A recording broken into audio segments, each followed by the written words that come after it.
Now, this is the launch of our Kent County Council election campaign. There are 81 seats up for grabs in this country, and I can tell you tonight, we are standing in absolutely every single one of them. Every voter in Kent will be able to vote for us. And you know, even though they're county council elections, don't think that national politics won't have an influence, because it will. It will. It will. It will, because this is the frontline county. And if you go back a week, over 2,000 young men entered the port of Dover via dinghies in the English Channel. So, our Prime Minister today has responded to this. You know Keir Starmer? The man who was going to smash the gangs, remember? I tell you what he smashed. He smashed the Conservatives' record for the number of illegal migrants to enter the country under his premiership. It's now 30,000 since Starmer took office. But today, he's come out with a big statement. He said we're going to give £33 million to foreign prosecutors who will track down the criminal gangs. This after the £500 million we've given to the French already. But smashing the gangs, folks, I mean, think about it. For how many years have you heard we're going to smash the gangs and end illegal drugs in Britain? How much success have they had with that? Zero. Absolutely zero. And you won't smash the gangs, you won't stop the trade, and so you're free, as we used to do, to deport those who come to this country illegally. Anyone that comes illegally should not be allowed to stay. And I mean, when David Blunkett was Home Secretary, and by the way, New Labour were far more right-wing than 14 years of Conservative government, but when Blunkett was Home Secretary, if you came illegally, your feet didn't touch the sides, you left. And that's the way it's always been until now. But now, of course, we have the European Court of Human Rights. It's like panto, this really, isn't it?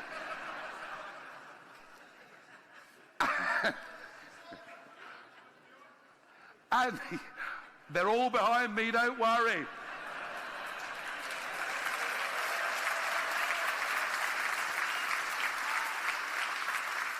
And the European Convention on Human Rights, written into the Human Rights Act by Tony Blair in 1998. And our judges lean on this. I say our judges, our woke left-wing judiciary, who frankly have become a complete disgrace in the way in which they use the European Court of Human Rights and Convention. I mean, you see, the other day, a Pakistani criminal who's an alcoholic can't be sent back to Pakistan because people would take a dim view of him there. Well, I tell you what, I take a dim view of him here.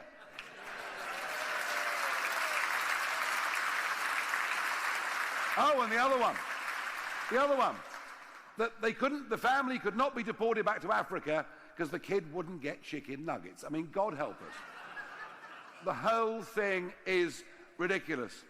And it's now so ridiculous that actually in fighting this, we often punish the innocent. So today, I went to a haulier just outside of Hythe. Alkaline, they're a big trucking company. They've got Union Jacks on the cabin. And they're being told by Border Force, don't put Union Jacks on the cabin, because all that does is encourage people to break into your lorry illegally. I mean, this is us literally giving in. Anyway, he showed me what's happening in Calais. People climbing onto the roof, slashing the roofs, trying to get in. He said a few months ago, the lorry got back to the depot outside Hythe, and they found a stowaway, an African boy who'd got onto the truck and entered the country illegally. So what did? They reported him to the authorities, the police came and took him away, and the haulage company got fined £10,000. I think, rather than being fined £10,000, they ought to have got a reward for reporting somebody who'd entered Britain illegally.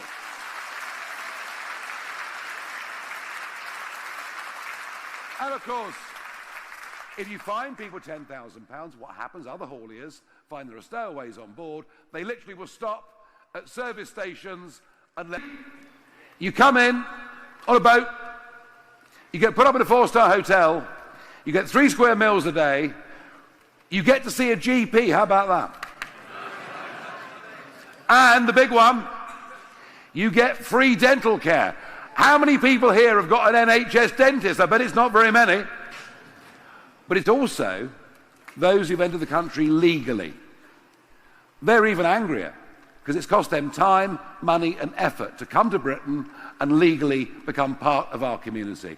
So the idea that national politics in Kent of all counties is on the front line won't affect what's going on in the 1st of May KCC elections is for the birds. And then, of course, we've got the Sentencing Council telling us that if you come from an ethnic minority background, your sentence should be different than that if you're white British. It is utterly shocking in every way. It is going to put a divide in our society that will lead to consequences that are actually quite difficult to imagine. And yet, who is it that approved these new changes? Shall I tell you? The last Conservative government. And now we learn today, in a revelation in the Telegraph, that the same applies to bail conditions. You're more likely to be granted bail if you come from a black or ethnic minority background. And this is what's happening. We're being divided up. We're being told we must identify as being white or black or whatever it may be. We must say we're male, female, or one of the other 69 genders. And frankly, our view, whatever it is, I chose that number for a reason, you know that, yeah.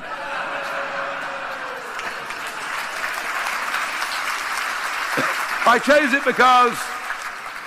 it because I like to be irreverent. Our view as a party is unless we live in a meritocratic society, unless everybody is treated equally before the law, then we cannot have any sense of cohesion. And yes, we do. And we've always welcomed people into Britain from all over the world, provided they integrate with our society, respect our rules, and respect our culture.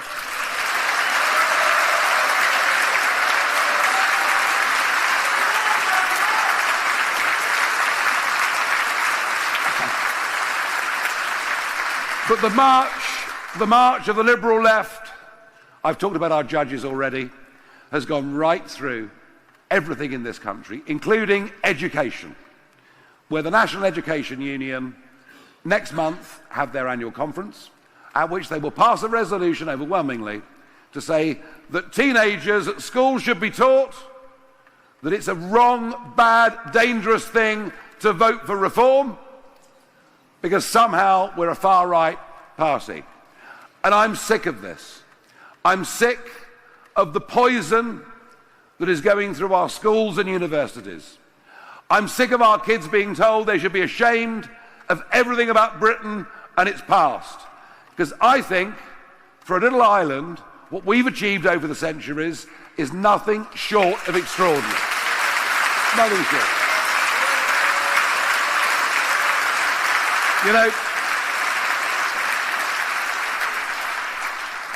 on the 31st of January 2020, I was there in Parliament Square as the clock ticked down to us leaving the European Union. And I'd spent 25 years fighting for us to leave the EU. For much of it, thank you, sir. Thank you very much. Get that man a drink, please, somebody. And it was, for much of that time, a very lonely battle. I thought in many ways I could become the patron saint of lost causes, but I just kept on going because I believed that the only people to govern Britain were the British people themselves, not a bunch of bureaucrats based in Brussels. Although I did enjoy myself as an MEP, giving them a hard time, as I did many times over the years.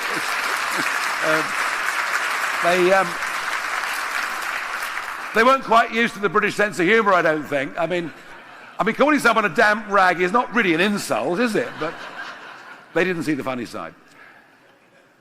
But on that night,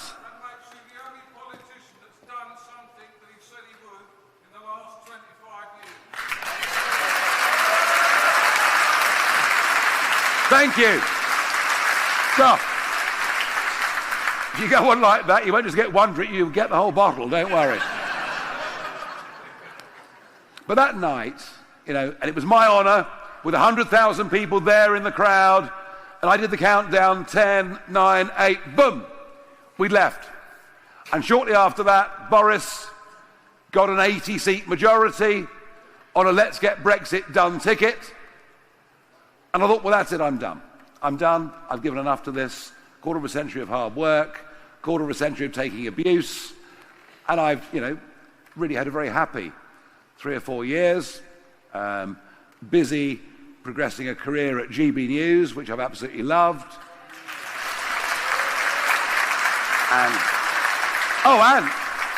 And winning 2 years in a row News Broadcaster of the Year. How about that? That was good. And that was like being back in the European Parliament. Because the first year I got the award, the look of horror amongst the woke advertising executives and corporate TV companies was bliss. But I very gracefully took the award and I said, thank you very much indeed. I'm very proud on behalf of GB News, the new kids on the block, to receive this award. Broadcasting is changing, and very shortly you will all lose your jobs. Which kind of went down pretty badly, but I enjoyed it. So I was doing that, and I had a bit more time for family. I was 60 last year, first 2 grandkids, things like that really matter. Plus I was hopping back and forth across the pond to America. I've got a mate over there who's doing quite well, I think.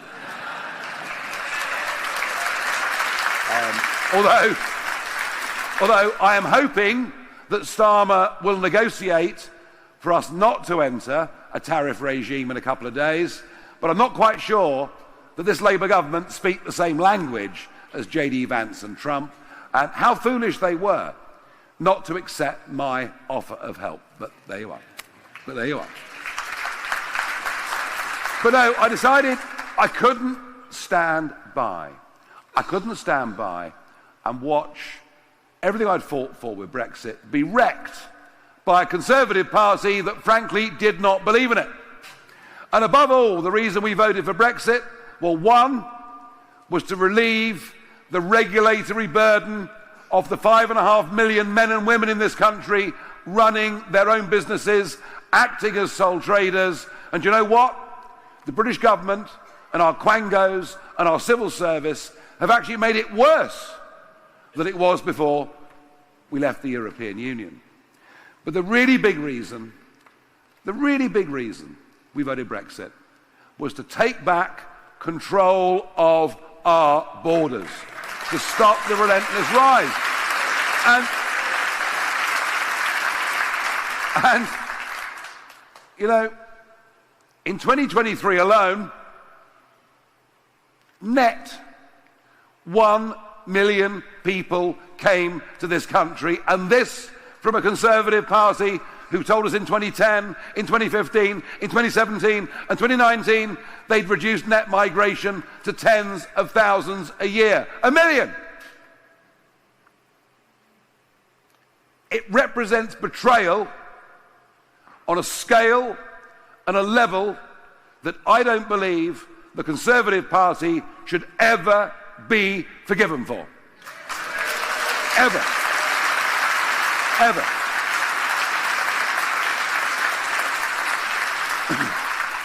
But I can tell, as May the 1st now hoves into view, I can tell that the establishment are getting very scared of Reform UK.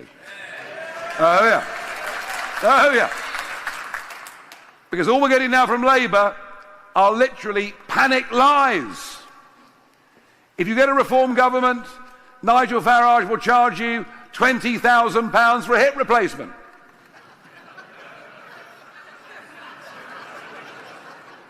It sounds like a great business model, but I'm sorry, I'm not involved. I've always said I wanted the NHS to be free at the point of delivery, but I believe we waste far too much money through bureaucracy, middle management. It's poorly managed. And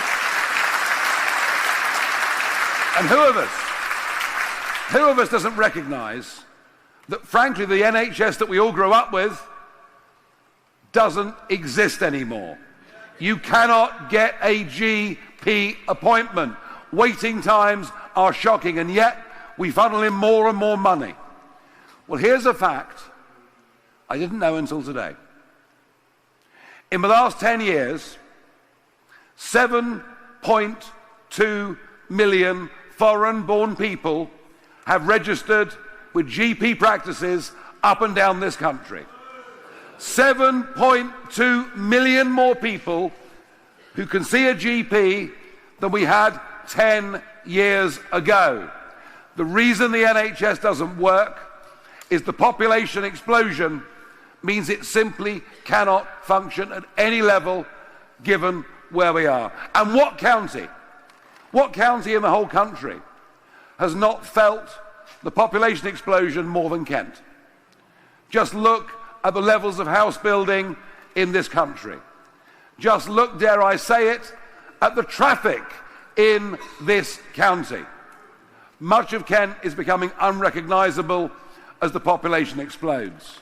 Now, we will, of course, be voting in 81 areas for Kent County councillors. And I want to say this to you. The Conservatives have run Kent forever. And whenever human beings have a monopoly, whenever human beings own the status quo, they are likely and they are liable to become complacent. It's just the way human beings are. And I know the arguments that central government gives KCC less money than it did. And I know the arguments that social care is expensive with an ageing population. But frankly, for Kent County Council to have run up a debt of £740 million suggests to me not just complacency, but negligence on a scale that is verging on the insane. And, you know, your council tax has risen by 25% in the last 5 years. But think about this. It's difficult to get your head around 740 million. It just is. It's such a massive number. Think about this. You, the council taxpayers of Kent, are now paying a daily interest bill on that money, daily interest repayment bill of £84,000. Can you imagine that? The interest on the debt is £84,000 a year. Yet they're very happy, KCC, very happy to spend £330,000 in 2018 on encouraging more people, particularly their employees in Maidstone, to cycle to work. Yet cycling rates have fallen by 30% since 2021. In 2019, KCC declared a climate emergency. That was good of them, wasn't it? And they're spending £230,000 a year on that. The same Kent County Council who lost tens of millions with Icelandic banks You know, if someone's paying you 2%, but someone offers you 6%, you might have thought somebody would have worked out that the person paying 3 times the market rate wasn't necessarily particularly kosher. But not Kent County Council. They've lost another 60 million in a private equity investment. They have managed the money badly. And I would argue that Kent County Council is broken and only reform can and will fix it. So, we've got some great men and women standing for us in these elections. And I don't know. It's a funny one, isn't it? But Kent's politics is very split. The Greens got lots of votes in the recent district council elections. The Liberal Democrats now hold Tunbridge Wells. Labour now have 10 parliamentary seats. And yet, who's polling the strongest in Kent right now? It's Reform UK. We are polling the strongest. But, and let me tell you, if we win lots of seats on May the 1st, we then have a load of target seats for the next general election. What happens on May the 1st is an essential building block to winning parliamentary seats. And we can do it. We know the silent majority out there support our common sense view of the world.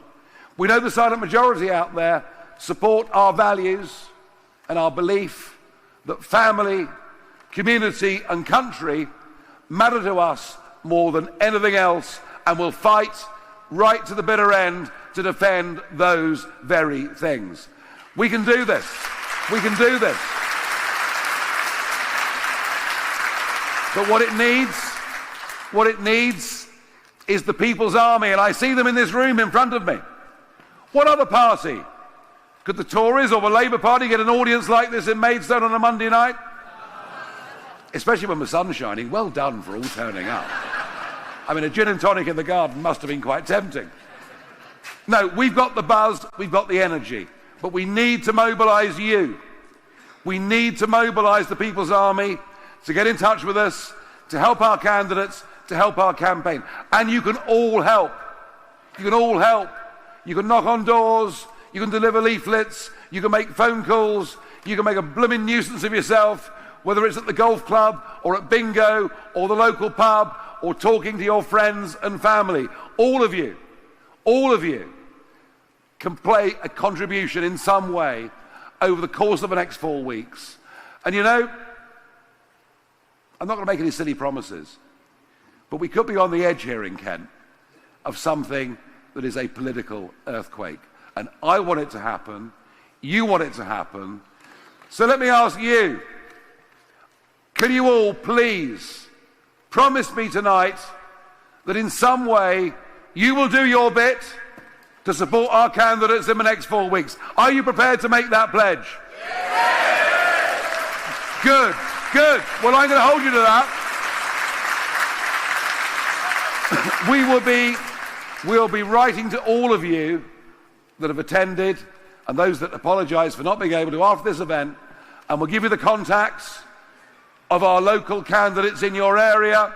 We'll put you guys in touch, and let's go out and make this a massive success. Now, many of the people standing have done this before. Some are experienced, some have been councillors, some are still councillors. And it was so good to see, and you saw Thomas earlier, us winning that Kent County Council by-election in Greenhithe the other week. But many of our candidates have never, ever done this before. But they, like me, think that our country, county, is in serious trouble. We're in economic decline.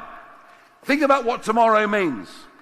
Think about what April the 1st means to employers in this country. It means an extra national insurance bill of £1,000 per employee every year. And certainly in Hythe High Street this morning, many small businesses were deeply concerned about this. So we're in economic decline, we're in societal decline, with crime on a level we've never known. I mean, you can shoplift now, up to 200 quid, and no one's going to prosecute. I mean, the country is going down the drain. And those men and women, even those that have done it before, but those particularly that are standing here for the first time ever, I think they're very, very brave people.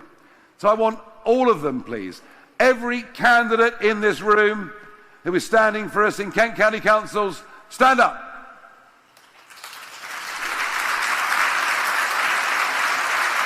In fact, no, come on, do better than that. Come and join me on the stage. Come on, come and join me. Come and join me.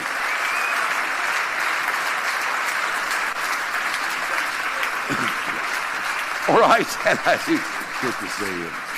Good to see you. Very good. Crikey. We're going to need a bigger stage.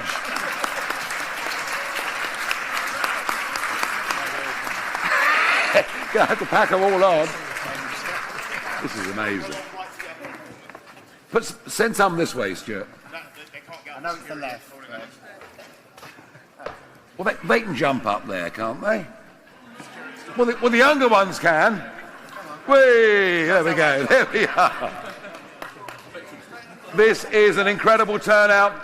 Ladies and gentlemen, these people have put their heads over the parapet. Many of these people...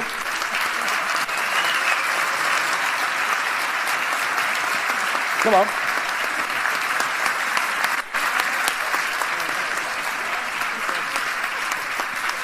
Many of these people will face hostility. Many of these people will face a bit of abuse. But you know what? Many of these people will find out there when they're in the street or out knocking on doors or delivering leaflets, many of these people will actually find much love. Because those out there that have come to reform believe in this party. In fact, those out there that have come to the party believe that we may well represent the last chance to save our country. We've probably got less than 10 years to turn this around. Otherwise, the UK and all that it's ever stood for will be unrecognisable. But let me tell you something. These people and you, actually, we understand the threats, but we are the most upbeat, the most optimistic, and the most positive people in politics and in this country, because we believe that we can turn this around. We believe we can get our country back on track. We believe in Britain. We believe in the British people. We believe in the values that those that went before us fought for, that made this country great. And I tell you what, I am very, very proud to be leading this party, to be back at the head of these men and women that have put their heads over the parapet. I'm very proud that you have come along this evening in such numbers. I want to say good night to you, but please, before we go, give your candidates one great big round of applause and wish them well.